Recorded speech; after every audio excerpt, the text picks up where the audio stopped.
के से जो रिएक्शन करे बताया इसी के संयोजन अभिक्रिया बोलते हैं, इंग्लिश बोलते हैं कॉम्बिनेशन रिएक्शन। ठीक है, देखिए कि यहाँ पे वो लिखा है कि ऊपर के विक्रिया निर्मित क्या होता है कि जब हम कैल्शियम ऑक्साइड लेते हैं, जो हम लाते हैं खरीद के बाजार से, जब उसको पानी में डालते हैं तो क्या होता है, जो हमें बनता नहीं तो हम उसे बोलते हैं कैल्शियम हाइड्रोक्साइड, प्लस देखेंगे वाटर, और प्लस में ऊष्मा नहीं बनता है। ठीक है, प्लस में ऊष्मा निकलता है।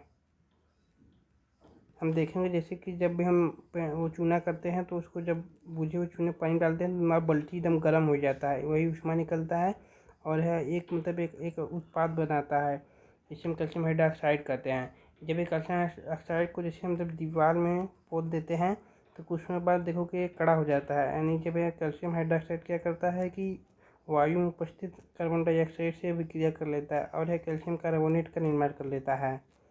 ठीक है, यहीं पे लिखा है, यही लिखा है, इसको पढ़ लीजिएगा। और यहाँ पर भी लिखा है, देखिए जो कैल्शियम कार्बोनेट है यह संगमरमर का भी सूत्र होता है।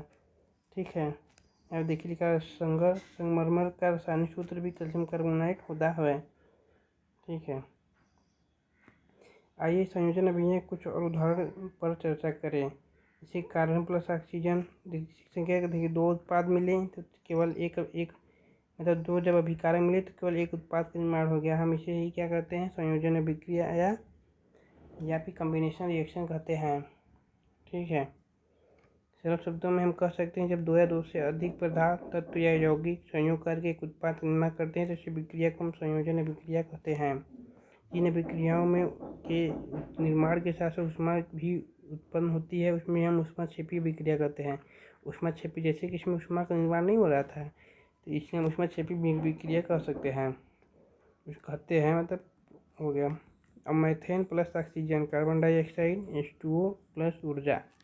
क्या आप जानते हैं श्वसन एक ऊष्माक्षेपी अभिक्रिया है, यानी कि जो हम श्वसन लेते हैं, श्वसन में क्या होता है कि जो ग्लूकोज होता है, ग्लूकोज में जब ऑक्सीजन रिएक्शन करता है तो क्या बनता है, कार्बन डाइऑक्साइड, वाटर और ऊर्जा।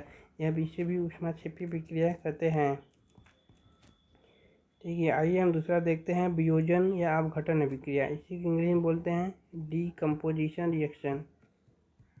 ठीक है, डीकम्पोजिशन रिएक्शन, आइए देखते हैं क्या है डीकम्पोजिशन रिएक्शन। देखिए डीकम्पोजिशन जो फेरस सल्फेट क्रिस्टल के हरे रंग में परिवर्तित हुआ, इसी की क्रियाकलाप है। इसे क्या हुआ कि जैसे क्वेश्चन नली में खुले से देखो, इसमें क्या है, फेरस सल्फेट क्रिस्टल ले लीजिए और उसको गर्म कर दीजिए। फेरस सल्फेट को जब हम गर्म करेंगे, देखिए यहाँ पे इसमें मतलब परख नली जो है ये मेरा, यहाँ पे हम फेरस सल्फेट का क्रिस्टल लेंगे। फेरस सल्फेट का क्रिस्टल लेकर जब इसको गर्म करेंगे तो क्या होगा, इसमें से धुआं निकलेगा। ठीक है, और उसी में क्या होगा, Fe2O3 सल्फर डाइऑक्साइड और SO3 का निर्माण होता है। इसमें क्या हो रहा है कि एक अभिकारक टूट के कई उत्पाद बना रहे, ऐसी अभिक्रिया को हम क्या कहते हैं, डीकम्पोजिशन। यानी कंपोजिशन, डीकम्पोजिशन मैंने टूट जाना, यानी कि देखिए आयरन सल्फेट का क्या हो रहा है, यानी टूट जा रहा है 1 2 3 में, इसी को हम क्या कहते हैं, डीकम्पोजिशन रिएक्शन। यह भी RRB JEE में पूछा हुआ क्वेश्चन है, याद रखिएगा। देखिए क्या लिखा है, अभिक्रिया में एकल अभिकर्मक टूटकर छोटे छोटे उत्पाद प्रदान करते हैं, इसे हम वियोजन अभिक्रिया कहते हैं।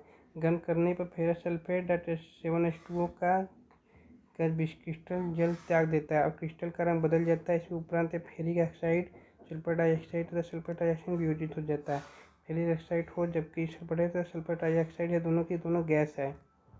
ठीक है, ऊष्मा देने पर कैल्शियम कार्बोनेट का उद्योग में होता है। कैल्शियम ऑक्साइड को चूना या बिना बुझा हुआ चूना कहते हैं। इसके अनेक उपयोग में से एक उपयोग सीमेंट बनाने के निर्माण होता है। जो हमारा जो कैल्शियम ऑक्साइड नहीं होता है, इसका उपयोग सीमेंट बनाने के निर्माण में भी किया जाता है।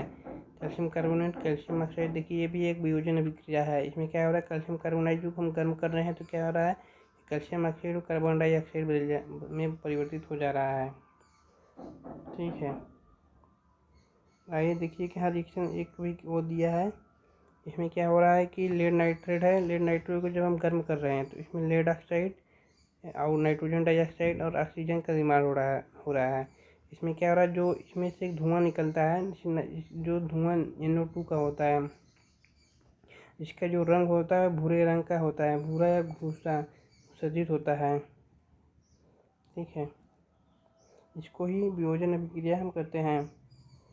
आइए देखते हैं यहाँ पे एक दिया है सूर्य का प्रकाश यानी सिल्वर ऑक्साइड। जब हम सिल्वर क्लोराइड को जब सूर्य के प्रकाश के साथ जब गर्म करेंगे तो सिल्वर प्लस क्लोरीन, यहाँ पे जो सिल्वर का रंग जो है वह उसका भी रंग धूसर रंग हो जाएगा यानी ग्रे कलर। सिल्वर क्लोराइड धूसर रंग का हो जाता है, यानी कि क्लोराइड को जब सूर्य के प्रकाश में गर्म करेंगे तो सिल्वर और क्लोरीन इसका जो रंग हो जाएगा वो ग्रे कलर का हो जाता है। ठीक है, ऐसे ही सिल्वर ब्रोमाइड को जो हम गर्म करेंगे तो यह सिल्वर प्लस ब्रोमीन, इसका जो रंग इसका जो उपयोग होता है सिल्वर ब्रोमाइड का, इसका जो उपयोग होता है यह ब्लैक एंड वाइट फोटोग्राफी में करते हैं। ठीक है, इसको याद रखिएगा, ये पूछ सकता है कि सिल्वर ब्रोमाइड का यूज जब सिल्वर ब्रोमाइड का यूज कहाँ करते हैं। ठीक है, आइए आगे देखते हैं। देखिए विस्थापन अभिक्रिया यानी कि डिस्प्लेसमेंट रिएक्शन। ठीक, देखिए डिस्प्लेसमेंट रिएक्शन क्या होता है। इसको समझने के लिए पहले क्या करते हैं, एक एक्सपेरिमेंट देखते हैं। इसमें क्या करते हैं, ये कॉपर सल्फेट का जेली विलयन लेते हैं, कॉपर सल्फेट जेली विलयन लेते हैं और इसमें ये लोहे का किल है जो उसको दम मतलब कि सैंड पेपर से साफ कर दिया गया है कि यानी चमकने लगे। ठीक है, इसको क्या किए, बन के दो ठो मतलब कील है, फिर इसको हम रस्सी से बांध के लटका दिए हैं। लोहे की कील है और परख नली है, धागा है, ये लोहे की कील है। ठीक है, अब क्या होगा कि देखेंगे ना, क्या होगा कि कुछ देर बाद हम देखेंगे ना ये जो लोहे का कील है इसका रंग बदल जाएगा। देखिए भूरा रंग टाइप का हो गया, लोहे का कील भूरा हो गया और हमारा जो कॉपर सल्फेट का जो विलयन होता है ब्लू था और ब्लू से देखिए कैसा हो गया, यानी कि भूरा टाइप यानी कि मटमैला टाइप का हो गया। तो इसमें क्या हुआ आगे देखिए, पढ़ते हैं क्या लिखा है। लोहे की कील का रंग भूरा क्यों हो गया तथा कॉपर सल्फेट विलयन का नीला रंग क्यों पड़ गया। इस विज्ञान निम्नलिखित विक्रिया हुई। जब कॉपर सल्फेट विलयन डालें तो आयरन सल्फेट प्लस कॉपर बना। इस विक्रिया में लोहे के दूसरी तरफ तो कॉपर सल्फेट विलयन में विस्थापित कर दिया गया है। इस विक्रिया को हम विस्थापन अभिक्रिया कहते हैं। ठीक है, देखिए यहाँ पे जैसे कि जिंक कॉपर को मार के भगा दिया, अब कॉपर जिंक सल्फेट बन गया और यहाँ कॉपर बाहर हो गया, इसी को विस्थापन अभिक्रिया कहते हैं। जैसे देखिए लेड है, लेड को जब CuCl2 को में मिलाया जाएगा तो यह लेड जो करेगा कॉपर को मार के भगा देगा और लेड क्लोराइड का निर्माण कर लेगा। क्या होता है कि यदि ये जो लेड है यह कुछ जो है कॉपर से ज़्यादा क्रियाशील है, इसलिए यह लेड कॉपर को हटा देगा। यदि जो लेड है कॉपर से कम क्रियाशील होगा तो यह कॉपर को नहीं हटा पाएगा। ठीक है, जिंक देखिए लिखा है जिंक तथा लेड कॉपर की अपेक्षा अधिक क्रियाशील तत्व है, वह कॉपर को उसके यौगिक को विस्थापित कर देता है। आइए देखते हैं द्विविस्थापन अभिक्रियाएं। ठीक है, डबल डिस्प्लेसमेंट रिएक्शन ये क्या होता है। इसमें क्या करते हैं, देखिए क्या है, sodium sulphate plus barium chloride को जब आपस में रिएक्शन मिलाएंगे तो बेरियम सल्फेट और 2NaCl का निर्माण होगा। ठीक है, यहाँ पे क्या लिखा है कि जब आयन यहाँ लिखा होगा कि जिनमें अभिकारकों के बीच आयनों का आदान प्रदान होता है उसे हम द्विविस्थापन अभिक्रिया कहते हैं। जैसे कि यहाँ पे देखिए बेरियम और सल्फेट ये दोनों का आपस में आदान प्रदान हुआ है तो इसे हम द्विविस्थापन अभिक्रिया कहते हैं। ठीक है, क्या लिखा है आप देखेंगे श्वेत रंग के यहाँ पर जिंक तथा लेड कॉपर की अपेक्षा अधिक क्रियाशील है। द्विविस्थापन जब Na2SO4 और बेरियम क्लोराइड मिलाएंगे बेरियम सल्फेट, इसमें क्या होगा, जो जल में अपिले हैं इस अपिले पदार्थ को अवक्षेप कहते हैं। यहाँ पे बेरियम सल्फेट बनता है या अवक्षेप बनता है। अवक्षेप क्या होता है कि ये ठोस टाइप का होता है, जैसे विलयन में जब नीचे आके बैठ जाएगा इसी को हम अवक्षेप कहते हैं। ठीक है, इसी को हम अवक्षेप कहते हैं, इसे हम और इसको अवक्षेपण अभिक्रिया का भी कहते हैं। ठीक है, आइए देखते हैं अपचयन और उपचयन एंड अपचयन। उपचयन मतलब इंग्लिश में बोलते हैं ऑक्सीडेशन, अपचयन को कहते हैं रिडक्शन।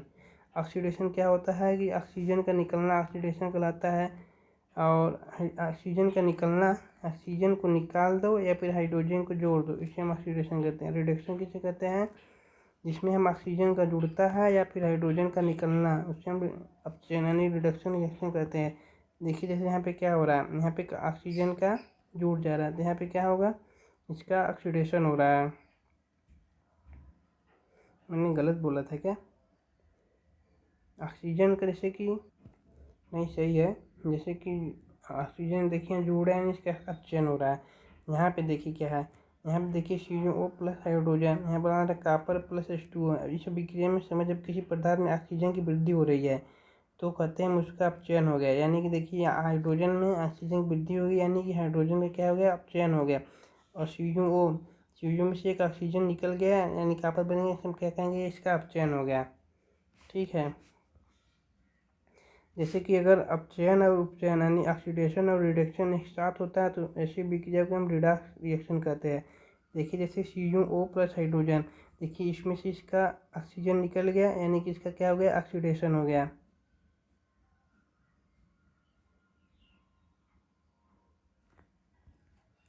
और थोड़ा गलती हो गई है यहाँ पे, जो मैं गलत बताया हूँ ये गलत है। ठीक है, रुक जाइए एक सेकेंड, इसको हटा देता हूँ। ये सुनिए ठीक है, इसको जो मैं बताया हूँ थोड़ा गलती हो गई है, इसको बात सुनिए। जैसे यहाँ लिखा है अब उपचयन एंड अपचयन। उपचयन का मतलब होता है ऑक्सीडेशन, उपचयन का क्या मतलब होता है, उसका मतलब होता है ऑक्सीडेशन। अपचयन का मतलब होता है रिडक्शन। ठीक है, ऑक्सीडेशन मतलब होता है कि ऑक्सीडाइज हो गया, यानी कोई चीज़ सड़ गया। जैसे कि जब लोहा जो होता है, जब उससे ऑक्सीजन जुड़ जाता है तो यानी उसका उससे ऑक्सीडेशन हो गया। ठीक है, यानी ऑक्सीजन का जुड़ना जो होता है वो ऑक्सीडेशन कहलाता है, और हाइड्रोजन का बाहर निकलना उसका अपचयन कहलाता है। ठीक है, और ये दोनों जो विक्रिया साथ साथ होती है तो उसको हम रिडॉक्स रिएक्शन कहते हैं। ठीक है, रिडॉक्स विक्रिया कहते हैं।